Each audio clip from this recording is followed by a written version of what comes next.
All right, there we go. Hello everyone, how's it going? Team here, and this is BxJS Weekly, episode 135, bringing you all the best JavaScript news of the week in a podcast form. And yes, it just started, so welcome to the stream, Rupal. Welcome, God damn it. My man on Twitch, you have a username that is too damn long to read, so I'm just gonna call you Bob Ross because you used that emote. So welcome to the stream. All right, we are back, and we are going to be doing some news. And yes, only 3 people watching. Normally, not a lot of people watch me live, which is perfectly fine with me. You know, I'm okay. I am fine streaming even for 0 people because that's what I did for the past few years because I'm enjoying doing that. And yeah. Anyway, in today's week news, we don't actually have that much. So I think I'm finally recovered from my situation, I guess. This week has been a handful, but I'm feeling a lot better than I did in the past couple of weeks, and I'm back to streaming. Hopefully next week we're gonna have more than 1 stream. And anyway, getting back to the news.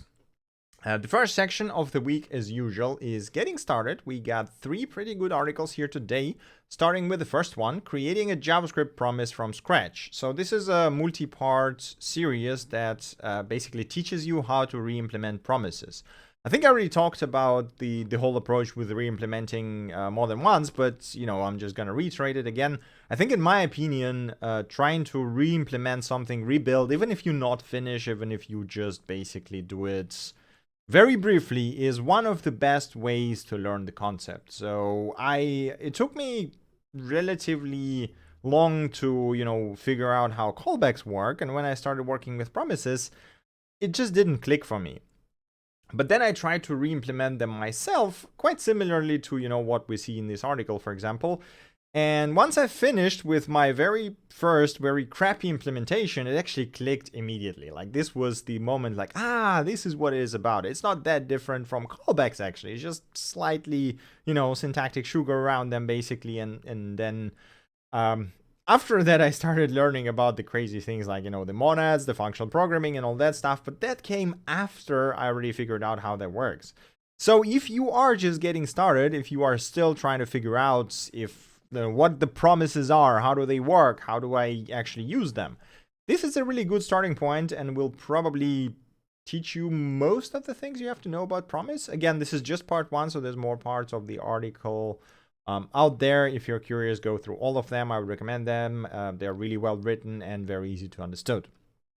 Okay, right, so we are going to the next article, which is, well, it's not exactly an article, it's more of an announcement from a Microsoft open source blog. They are releasing yet another video series for beginners, this time on JavaScript. So Microsoft has been putting out a ton of different free video series on software development. I think I covered the TypeScript one some time ago. Now we got the JavaScript one, and it's just, yeah, it's just really good. So like the quality of the stuff they put out is really, really cool.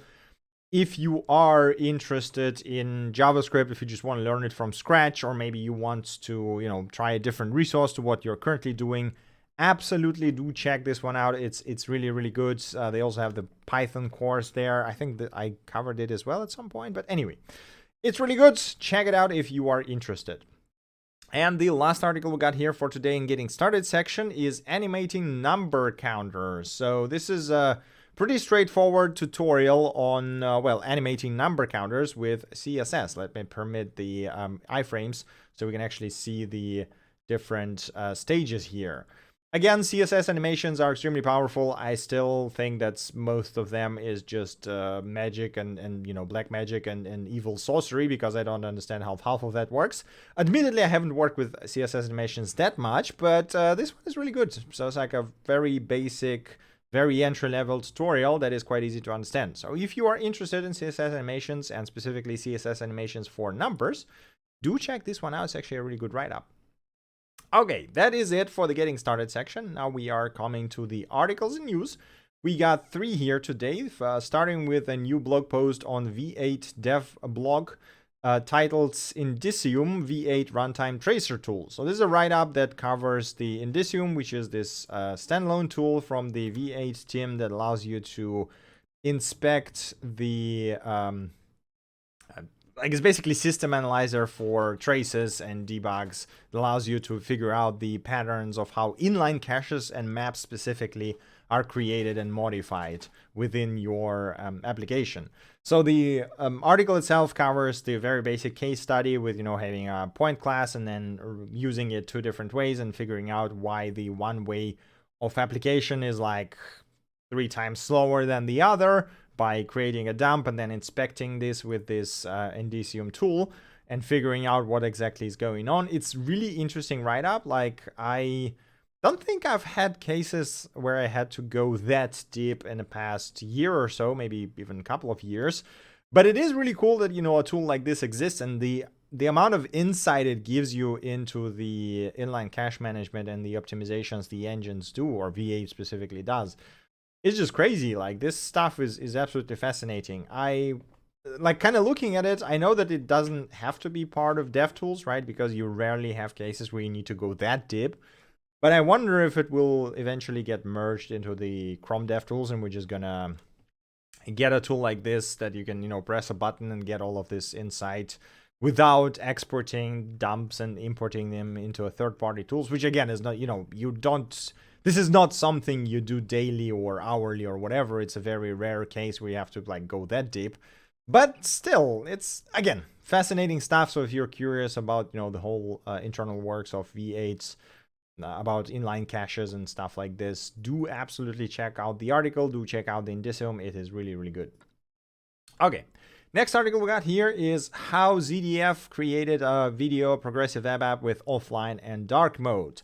Not exactly a long write-up, but there's some interesting stuff here. So ZDF is the German broadcasting company that's, well, broadcast stuff. So they have like news and everything, and they have a really, really nice progressive web app that is, well, sadly all in German, but nonetheless, you can like still try it and check it out and, poke around it. Even though it is all in German, I think it's not that hard to understand.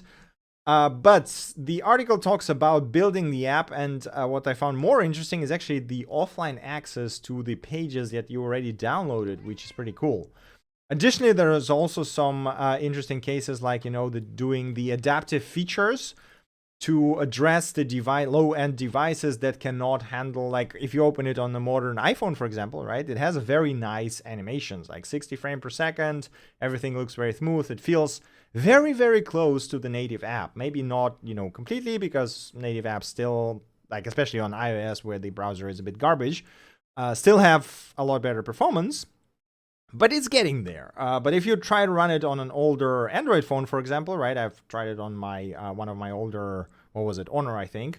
And yeah, no, animations definitely do not work as well. But this is where this adaptive animations kicks in. Basically, they measure the frame rate, and if it drops below the certain thing, they change the animations and they throttle essentially the stuff that the app does so that you still have a smooth experience, which is absolutely awesome. So like, okay, it doesn't look as fancy on the lower end devices, but it still works and performs very snappily, which is really cool. It's also some talks about the dark mode and some other things. So, if you're curious about the progressive web apps and what do they do and how do they work, absolutely check this article out. Again, it's not super long, so it won't take you too long to check it out. Hey Nitsan, welcome to the stream. All right, continuing, we got the last article for today. So this is for all you people using TypeScript out there. It's a write-up from the Prisma people. The article is titled Top 8 TypeScript ORMs, Query Builders, and Database Libraries Evaluating Type Safety. Again, I'm not using TypeScript that much, so I can't really comment on any of that, as in, with regards to actual...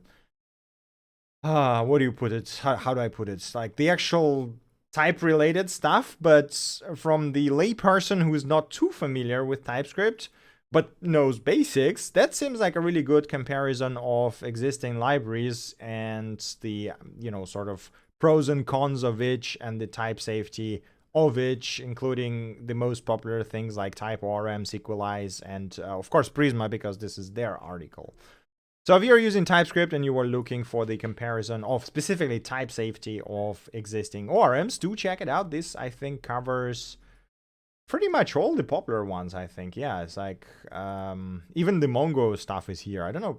I don't think Prisma actually works with Mongo, but that's a different question. Anyway, if that sounds interesting, do check this one out. All right, that is it for the articles and news. Now we're coming to the tips, tricks, and bit-sized awesomeness. We only have two small announcements here. The first one is Blink just announced intent to ship the CSS aspect ratio property. Finally, we are getting a damn aspect ratio property. If you ever worked with CSS, if you ever tried to aspect ratio something, you know how annoying that is. You basically have to calculate the aspect ratio yourself. You have to set the width and height and percentage, typically, you know, to this aspect ratio. And if the aspect ratio is something that you typically work with, like 16:9 or whatever, this width and height ends up being like 33.3333, which is, I mean, it works, but it's not exactly convenient and it's just annoying, right? So having aspect ratio property that is, by the way, already in the standard is a lot nicer. You can just say, hey, I want this in aspect ratio 16:9, and you're basically done, which is freaking amazing, to be honest. So I am quite excited to see where the CSS moving, essentially. And yeah, we are going to get that soon in at least the dev versions of Chrome, Edge, and, well, any other Chromium-based browser, basically, which is kind of cool. Hey Brian, welcome to the stream. All right, the last thing in tips, tricks, and in bit-sized awesomeness we got is Chrome is deploying HTTP 3 in and IETF QUIC codecs. So yeah, this is like, I think this is pretty big. So HTTP 3 has been around, at least in the sort of, I wouldn't call it in prototype because it's basically done, but you know, in sort of, how do I put it? In talks, I guess, over how it should be implemented, how it should work, blah, blah, blah. When will it be added to browsers? As well as the QUIC, I believe there was the QUIC protocol, was it? Yes, transport layer and protocol, yeah.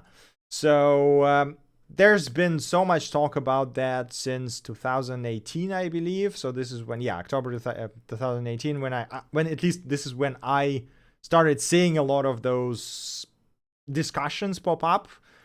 And now we're finally getting our hands on it. So we're very curious to see how that changes the browser, or like the web, if it changes it at all. Like, I'm curious to see the impact that it will have. But yeah, it's pretty exciting that we're basically getting our hands on HTTP 3 and QUIC anytime in the next few months, I guess. I wonder how the backend support will work with that, and if we're gonna get any meaningful changes, you know, with regards to backends when this ships in the browsers. Hey Artemi, welcome to the stream. Hey Zakaria, welcome to the stream. Do you like TypeScript? Do you feel like TypeScript is slowing you down? Why don't you use? Yes, this like the feel. So there's okay, let me just do this side note on TypeScript. I think I've already talked about this more than once, but yes, I do feel like TypeScript is slowing me down significantly, and I do feel like, you know, every time I have to write TypeScript, like I tried it multiple times. I'm still planning to finish the exoframe rewrite in TypeScript, by the way. But I do feel like it just slows me down, and more often than not, instead of just writing meaningful code, I just sit there and fight with typing system, and it doesn't really give me anything. Basically, yeah, I don't feel like it's worth it, right, is what I'm trying to say. So it's like, I wouldn't mind fighting with the typing system if I would get some incredible benefits at the end, but so far I didn't notice anything like this. Like, I can see a few cases where it would be great to have types, but for those cases where I really want to have that, I just use JSDoc and stuff like this, you know, because it doesn't give you type safety, but it does give you the type definitions for the developer experience, right? And again, I believe that type safety is, you know, like, it's great to have it, but if you don't have it, and if you have good tests, then doesn't really matter that much, because the types are not going to save you from bugs anyway, right? You're going to have bugs that are not related to types, and this is actually the majority of bugs you typically have in the apps. They are not related to types. They are typically related to flaws in your logic, to some edge cases. And while you can catch some of them with the types, it's just better to write tests. So this is basically my angle on that. Hey Tanzi Mamet, welcome to the stream. Hey Iron Z, welcome to the stream. TypeScript is nice, but integrating with libs that aren't written in TypeScript. Yes, so this is another point that annoys me to no extent, that basically you cannot just take any JavaScript lib if it doesn't have type definitions and use it with TypeScript. You'll basically have to either write your own typings or just fight with it. Again, this comes down to, you know, fighting with types. Like, I don't like that. I really would love to see JavaScript itself extended to allow strict typing, right? You know, we have the use strict mode that has the strict, basically, approach to JavaScript that makes it faster, better, blah, blah, blah. I would want to have the use typed mode, pragma, or whatever. But like, the thing is that I want to have those types optionally, right? So because I know that there are places where that will be absolutely incredible. And I know that there are the other places where it would be like, yeah, whatever. It's like, it's not that important here, right? And TypeScript doesn't really mix that well in terms of, you know, making it loose enough, let's put it this way. So it's like it forces you, even if you are not running in like strict mode and what was it called? The TypeScript.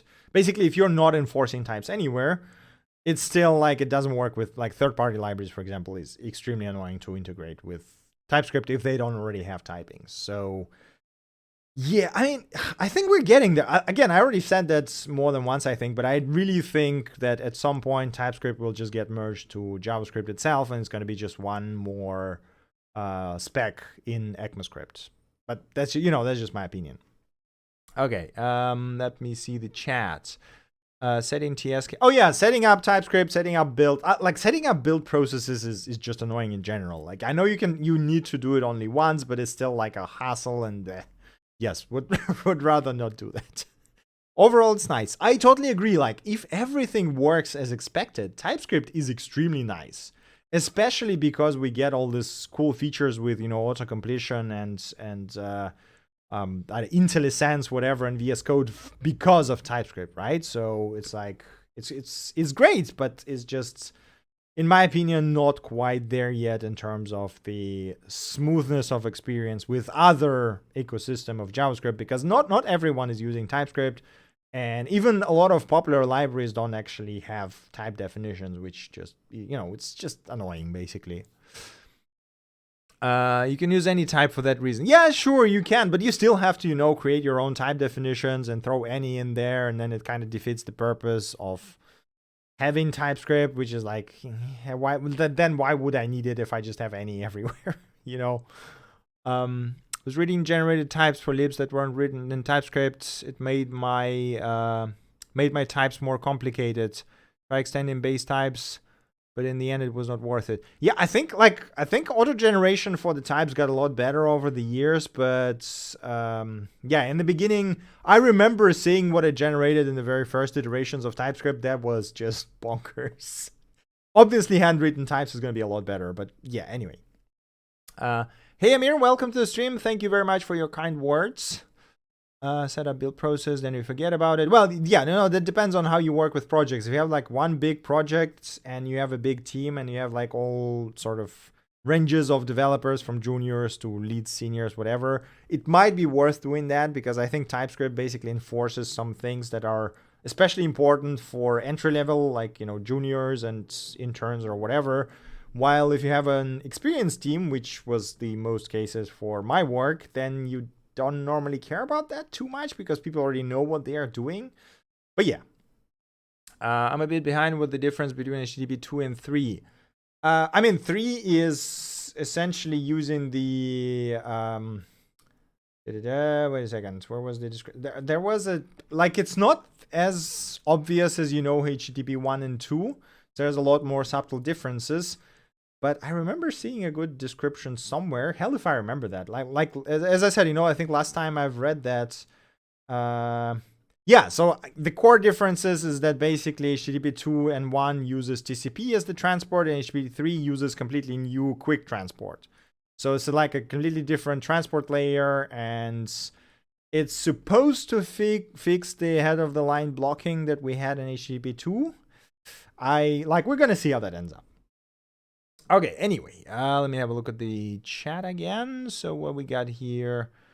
TypeScript, you concentrate too much time creating your types. Yeah, as I said, this is my main gripe as well. So you spend a lot of time on creating types, even when you don't really need them. Like, I get the cases when you must have good typing, when you must have, like, if you're exposing API to other developers, having good types there is invaluable. If you have a function where you just have a complex object or whatever, or, some overloads or something like this, typing it internally when you use it like 2.5 times and spending 3 hours on just writing types for that can be annoying as hell. Like, yeah. Anyway, let's just not talk about TypeScript anymore. Point the compiler, V8 can't make use of... what do you mean V8 can't make use of the types? V8 knows the types. Like, JavaScript already has types. They are just implicit, right? You don't explicitly specify them. And this is one of the points that it's not as hard to extend the JavaScript or ECMAScript, rather the spec, to explicitly have types in them. This is why I think we are inevitably going to have the typed JavaScript at some point. So you have types already. They're just, the compiler knows the types. The compiler has to figure out the types because it can then optimize your code. Like, this is kind of the point of most of the optimizations, right? But yeah. Do you take questions outside scope? Yes, of course. Just ask away whatever you want. This is perfectly fine. Like, we don't really have any topics here. People just ask stuff and I just answer. Using generics with overly engineered types. Oh my God, yes. This is like one of those. It's on the same level of gripes I have with some Java code bases that have way too many abstractions. It's like, this and then generics. Like, okay, no, generics in general are fine when they are used correctly. But yeah, people tend to make them so complex, it's just mind-boggling. I still don't understand how this... Like, I think it's the same problem as with the, the object-oriented code bases, when you just have like, okay, let's make 25 abstractions here in case we need them, and then you never use them and you just inherit like 25 classes.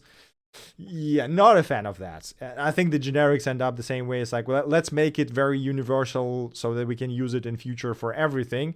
And then it turns out you're using only one thing, and then other 20 just like lie around and clutter the types, basically.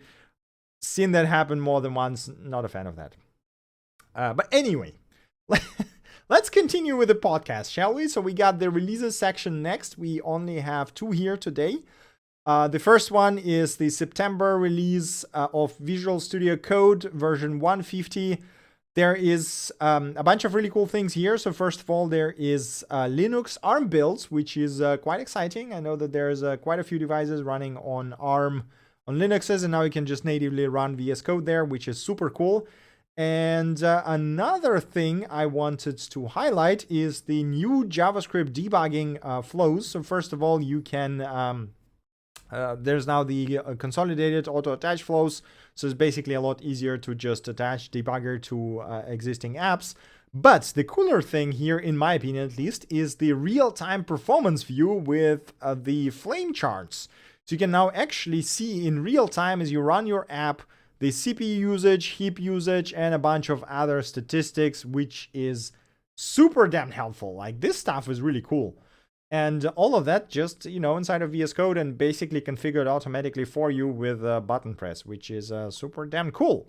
If you are curious, do check out the other nodes. I think the one more cool feature is the allowance to use WebView APIs for extensions that render their stuff in a sidebar or a panel. Prior to that, you couldn't do that, so you couldn't have like custom stuff in there, but now you can, and that will allow for some really nice use cases. Let me have a look at the chat. C++ templates. I think I've only coded C++ back in university in like 2004. And I don't remember anything about it, to be honest. So I cannot comment on that. What did you see the future of WebAssembly and what multi-threaded JavaScript apps? So I think WebAssembly is already evolving very nicely, right? I think it's going to be a very... very cool complementary technology for JavaScript on the front ends, right, for the client side. But also, it seems like it's going to be used a lot for the edge computing. Like, you already see the, what was the name of them? Cloudflare, for example, they're using their workers using WebAssembly. Like, you have a very limited set of APIs, but then you compile it to WebAssembly and you get extremely tiny isolated modules on the edge that can run whatever the hell you want, right? So long as they are basically built in the right way. So there's, I think, again, I don't think that, people are just, people are going around and asking, like saying that, yeah, WebAssembly is going to kill JavaScript. I don't think that's what's going to happen. I think I already talked about this again, but I'm just going to reiterate. I don't think WebAssembly is going to kill JavaScript. I think it's going to be the opposite, and WebAssembly is going to empower JavaScript even more, meaning that you will be able to just take Rust, Golang, whatever, build something incredibly complex, compile it to WebAssembly, and then ship it in a browser in, fast, performant, and just give access to anyone in the browser to your amazing, I don't know, machine learning lib or whatever. Yeah, I think that answers it. Anyway, continuing, we got the second and the last release of the week, Node.js version 12.19, which is the current LTS. And I think the sort of the most important bit here, in my opinion, is the implementation of the package imports field for the modules.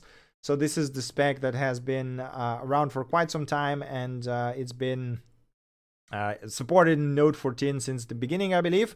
But now you can use this imports thing in the Node 12 LTS, which means that we are probably gonna, or at least I'm hoping, that we're gonna start seeing more and more ES module based modules, right? So this is kind of leading to that, allows you to do some nice things with this and build your modules using the both CJS and ESM, or at least export them using both.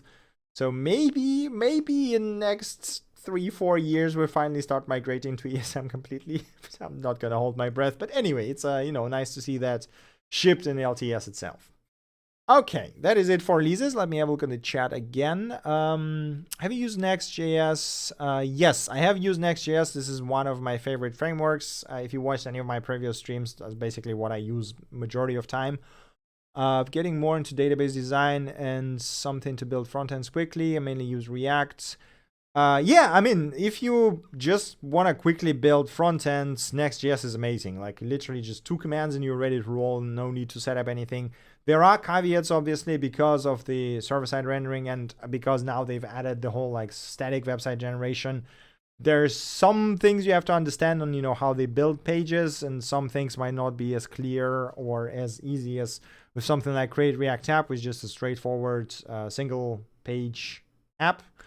But anyway, yeah, Next.js is amazing. Have you heard of Blazor? Yes, I have heard of Blazor. I have not tried it. It's as far as I remember, it's a C# thing, right? If I remember, this is basically C# that you can compile to the web. Yes, exactly. I've seen it. I've seen some really cool demos from it, but I've never tried it myself. It looks nice. Like if that's, I think that the Blazor is going to be really big in enterprise apps because they are already doing a lot of work in C#. And if they can ship their front ends by just compiling them with Blazor to browser to all of their customers, that's going to be amazing for the enterprise. I don't think we're going to see a lot of Blazor on the web aside from the enterprise sector because there's basically nicer, simpler, better technologies out there. Hey Max, welcome to the stream. Do I know any Slavic languages? I know Russian. Because I know Russian, I understand some Czech language and some Polish language, obviously. But aside from that, yeah, it's just Russian basically. Oh my God, that's a long message. Let me just expand the chat a bit. Recently started learning JavaScript and find it hard to understand the code below. Sorry, I'm novice and my question can be really dumb. No, there are no dumb questions. Like, I don't think that's a thing basically, especially if you are novice. We are trying to implement local cache constant. Okay, let me copy that code and open the VS Code. Visual Studio Code. There we go. Let me dock it over here. KM JavaScript and then format this. Okay, so you got question 1. Where do we get args? What do we get args that we're returning? Memoized factorial 5 returns 120. This function involved the arg. Okay, so so basically this is there is a bunch of syntax here that might be confusing to you as the novice, right? So this rest args is essentially, instead of saying that you got arg1, arg2, arg3, whatever, you just say that you have all args, and there's going to be an array of all of those arg1, arg2, arg3, arg4, right? And yeah, so this is basically, I think that should answer the question 1. What that we're returning? Memorize 2 returns 120. How is the function invoked? So essentially, the way memoization works is by, at least, in this code, you don't really do anything, right? But the way memoization works is that if your function produces the deterministic result, that means you can just cache it, right? So if factorial always will produce the same result for 5, right? Which means that you can memorize the function and okay, in this case, you don't even need args. You just have one arg, right? So in this case, this is just that. And the way it should work is that, okay, so you are returning a new, okay, my brain is not working. Right, so we got the memorize function, we return, so essentially, if you want memorize, you will just say that we return function from, that's our arguments, we just return function from arguments, right? So as simple as that. This is what we do. But if we want to memorize it, when we're going to have some sort of a cache, right? Which probably the best way to do that is use a map, but I'm just going to use an object because I'm lazy. And what you do is you say, okay, if there is cache with current arguments, whatever that is, right? I think really using the map with complex keys and then using the arguments like res spread, so there's going to be more universal memoization, but in this case, since we're memoizing only factorial, that works. So if there's already cache, then instead of running the function, we're going to return the cache. And then we need to edit this a bit. We're going to say the value is this, and then we're going to store it in cache, and then we're going to return the value, right? That's literally all the memoization does. And yeah, it's super straightforward. It might be a bit confusing with all the syntax that you basically use here. Again, res, spread, arrow functions. As a beginner, I would try to just cut it out and, write the full functions. So you just, instead of doing that, you write return. And I would probably even split this into different statements. If n is more than that, then we're going to return this, right? Return that. And then otherwise, we're going to return 1. Because it's yes, it's more text, but it's way easier to understand in my opinion. So yeah, I hope that covers the memoization, the basic memoization, at least for you. Let me have a look at the chat. What is your favorite front-end framework? That's definitely going to be React. Are you familiar with Hyliion stock? I have no idea what that is. This is the first time even hearing that. Hyliion stock. Hyliion will be merging with Tortoise acquisition. What is that? Okay, I am not super into stock markets, so I don't even know what the hell is that. Hyliion stock is better buy than Nicola. Not a stock market player, don't know what that is, so sorry. I really like in Svelte. Svelte is nice, I did a stream on it. It's quite super nice. It has its definitely use cases basically, but yeah. Nazdarovia. Yeah, sure. Why not? What do you think of Docker? Docker is super cool. It can simplify quite a lot of things. If you are not Google or whatever and you don't have to run Kubernetes, then Docker is perfectly good for deploying, I would say, 90% of the apps. I'm using it for the most of my deployments and most of my work. It's a great technology. Right, anyway, let us stop with the questions for now and just go through the libs and demos, and then we can go back to the questions. We don't have that much of the libs and demos here, but the first one we got today is vue-nodegui. And this is the library that allows you to build performant native and cross-platform desktop apps using native Vue and powerful CSS styling. Essentially, it's sort of an Electron alternative that is built using Vue and Qt5, which is crazy. Like if you ever try to work with Qt, you know it's a great framework, but it does take a whole ton of work to make it work cross-platform. If this project actually achieves that, it's absolutely awesome, and if basically allows you to build UIs using Vue, even better. So if you are building cross-platform apps, then do check this one out. Maybe this is exactly what you were looking for. Next thing we got here is Boa. So this is one of the new libraries that is written in Rust actually, but for JavaScript. And this is embeddable experimental JavaScript engine. So there's a new trend in JavaScript world for whatever reason. I really like the trend, by the way, to write JavaScript tooling in other low-level languages such as Rust and Go and a bunch of others. Because I didn't stream the previous podcast, I missed a couple of those, but there's been like 5 or 6 of them in the past 2-3 weeks, which is kind of incredible. And I really like that. So this is, embeddable JavaScript engine that you can just embed with Rust in a very, very straightforward way. By the way, the API is super nice. And I'm kind of excited to see where this develops. MIT licensed, looks super cool. So if you are working on embeddable things, or maybe you're working with Rust a lot, do check this one out. It looks like a really solid project. Yet another Rust project for JavaScript is RSLint. This is, as you might guess from the name, a JavaScript linter that is written in Rust and aims to be extremely fast. Now, this is something that I totally dig, like the build and lint tools for JavaScript written in other performant languages that basically don't take 25 years to parse your project are super welcome. So yeah, this is really cool. I'm pretty excited to see where this will go. Again, I should probably start it and observe the developments, but I really, really welcome this kind of trend in JavaScript. Okay, continuing, we got Scorta from Mr. Luke Edwards, a tiny and fast utility to find a package hidden supply cache directory. This basically allows you to quickly detect the cache directory for specific local packages, such as, like Ava, Babel, Nick, and so on and so forth. They all have their own cache folders that live in different places, and this package basically returns it for you and just gives you a nice path to it. There are obviously limited cases for this, but if you know them, basically do check this one out. This might be very helpful. Okay.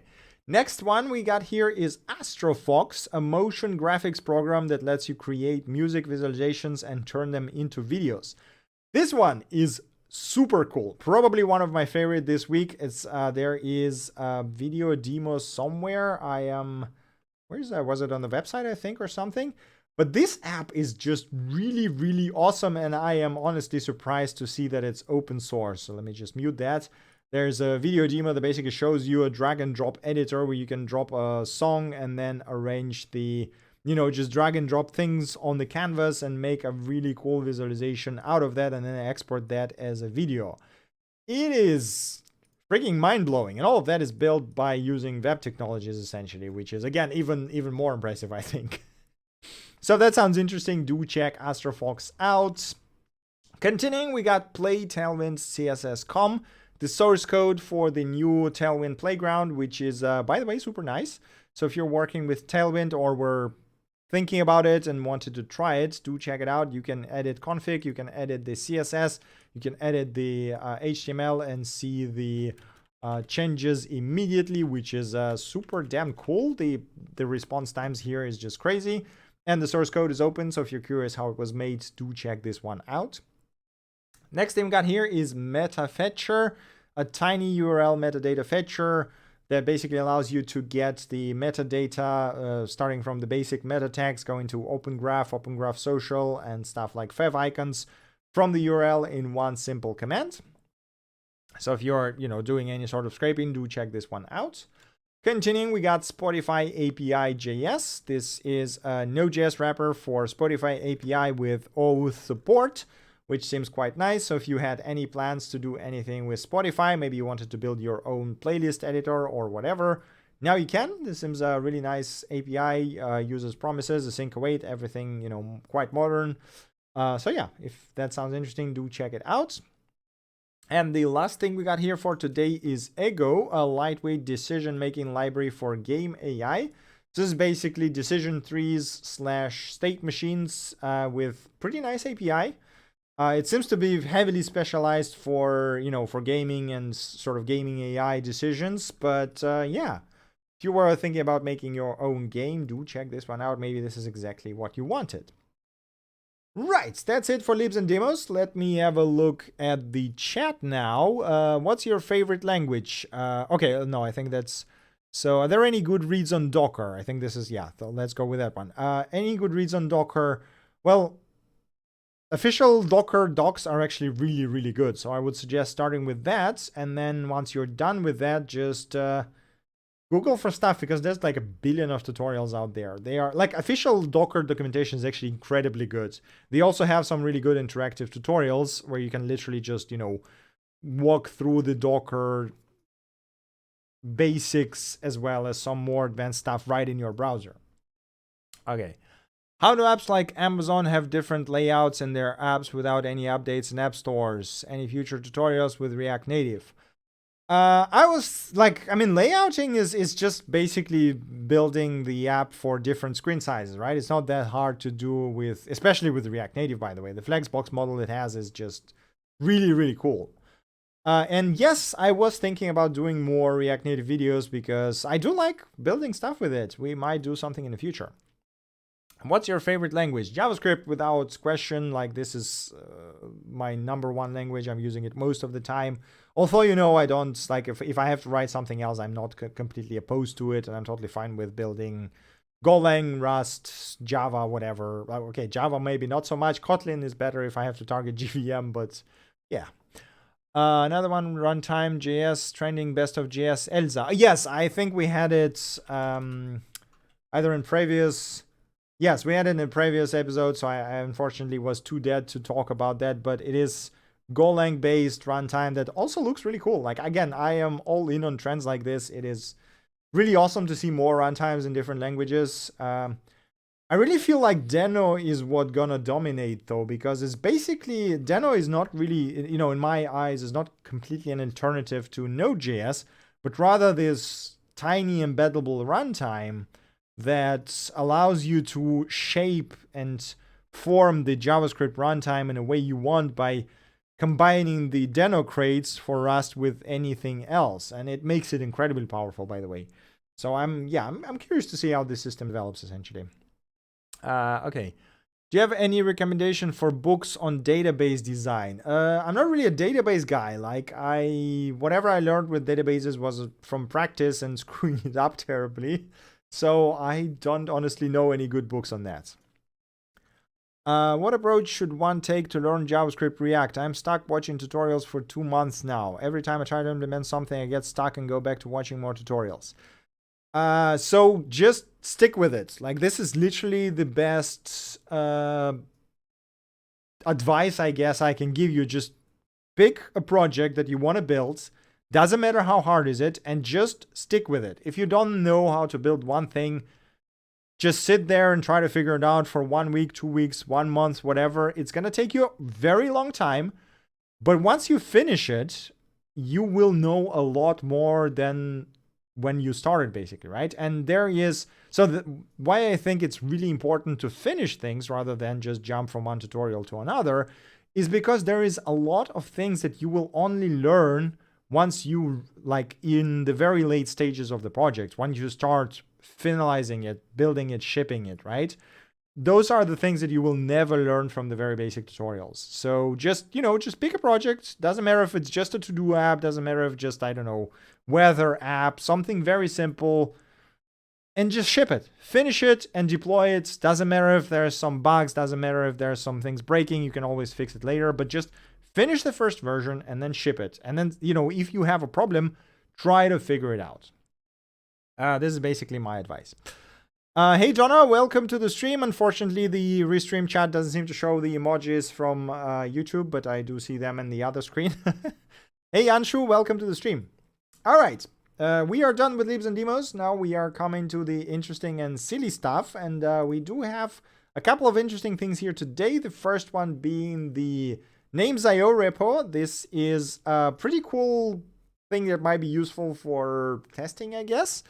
It's basically an exhaustive first and last name database that has been scraped off from a whole ton of sources, starting from listofnames.com and going to stuff like IMDb, Namepedia, Data World, Belgium Gov, UK Gov, and so on and so forth.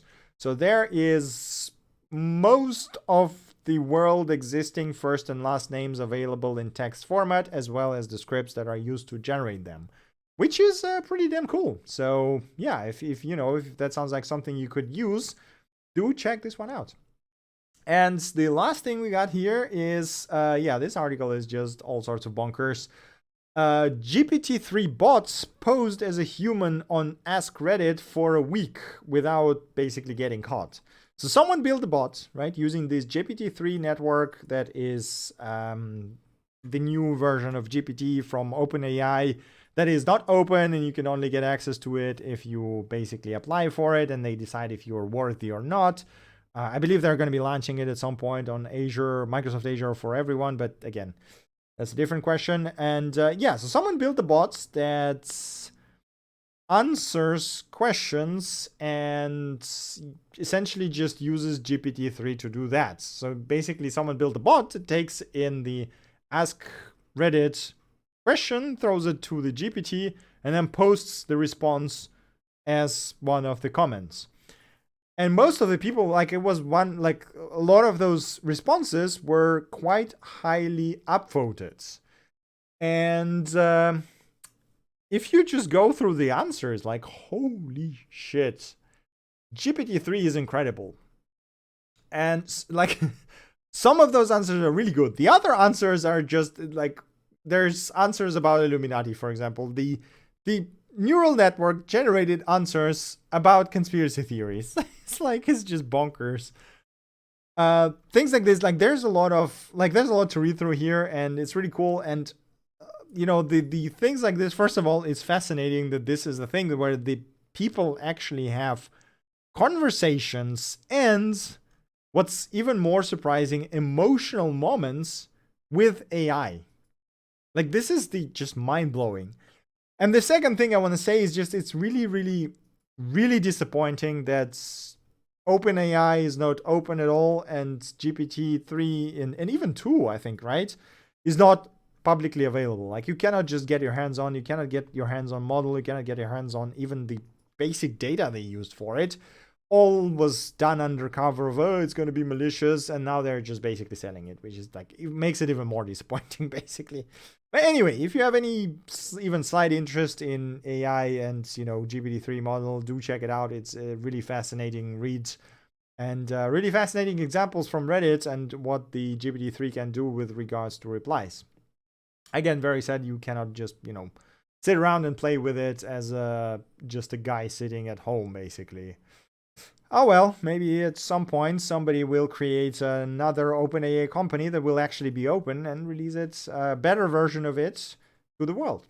Okay, that's actually it from my side. So let's take more questions from the chat. Any experience in microservices? Yes, I do have significant experience in microservices. I've built 2 products that use them. We are building the current product I'm working on with microservices in mind. So essentially we decided to start as monolith, but with possibility to split off later on once we see that, there's some bottlenecks. It works perfectly fine in JavaScript worlds. I did, so the data science course that I have actually uses the microservices quite heavily over the, message queues is what I want to say. We're using RabbitMQ in that course to communicate, and it works really well. Again, there's a very specific case there, but JavaScript fits perfectly in microservices world and feels absolutely at home. Anshu, Tim, I'm actually stuck with a deployment for an e-commerce website with an SSL certificate. What do you recommend to do? Use something like Heroku Versal instead of setting everything on AC. It's a very broad question. I think it heavily depends on your stack and your setup. If you can use something like Heroku or Vessel, if you have the funding, if you have the opportunity, if your code can be deployed there, Of course, go for it, because it's just easy. You don't have to do a lot of things if you just go for a Heroku Universal. It's like they do everything for you, right? This is kind of the point of it. But they are a lot more expensive than EC2. EC2, on the other hand, it does have a lot more management overhead, and like if you're not familiar with Terraform, for example, and do everything by hand, it can be really cumbersome. On the other hand, EC2 gives you a lot cheaper prices and a lot more flexibility in terms of what you can do in the long run, right? Because you can then attach more services and so on and so forth. But yeah, it's like it's hard to say with just this kind of information. Again, just just adding a SSL certificate in 2020 is super easy. Just take a front-end server like what do you call it? Traffic, for example.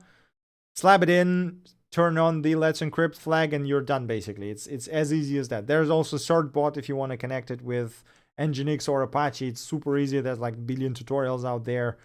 And yeah, I don't think it's, much harder to do on EC2. But, obviously, if you don't want to manage that, then Heroku or Versal would be a lot easier to go. Hey, by Tennis, thank you for watching, as usual, man. Thank you for your support and continued eyes, I guess. That is a terrible way to put it. Anyway, that's actually it from my side, guys. So if you have any more questions or suggestions or libraries you want to share, do feel free to throw them into the chat right now. If not, we can just wrap it up here. While you're thinking, as usual, you can find all the links mentioned on GitHub or on bxjs.dev once the website updates. What else is there? You can join our Discord server to chat about any of that. What else? You can follow me on Twitter for some retweets and for some shit posting, and as well some tweets about video games, because that's me. You can follow the Telegram channel if you are curious about all the links I gather over the week, because some of them do not actually make it to this podcast. I basically filter them out because I think either they are too commercial or too low quality, basically. Yeah, I think that's basically covers it. Donna, thank you very much for your donation, as usual, highly appreciate it. Please make a tutorial on how to read JS API documentation soon. Yes, I remember that question. I'm guessing it was you on YouTube, right? So I'm planning, I'm still brewing this idea, I guess, of making the whole JavaScript intro course, practical JavaScript intro course that will guide you through from the very beginning to building your first app, including reading docs. But yeah, we're gonna get there at some point. Okay, any more questions, suggestions? If not, then we can just wrap it up here and go do something else. I guess I need to have some lunch because I'm starting to feel hungry. Thank you, Donna. Thank you very much for your kind words. Thank you guys for watching. Okay, looks like we are not gonna have any more questions or suggestions, so thank you guys very much for watching. Thank you for your continued support. Thank you for your donations. This is what keeps me going. I hope you enjoyed the stream. Again, I'm feeling a whole ton better, as you might notice. So we are gonna have more streams next week, potentially even more than 2. So keep your eyes open for the announcements. And yeah, have an awesome rest of the weekend or rest of the week if you're watching the VOD of this. And I see you next week.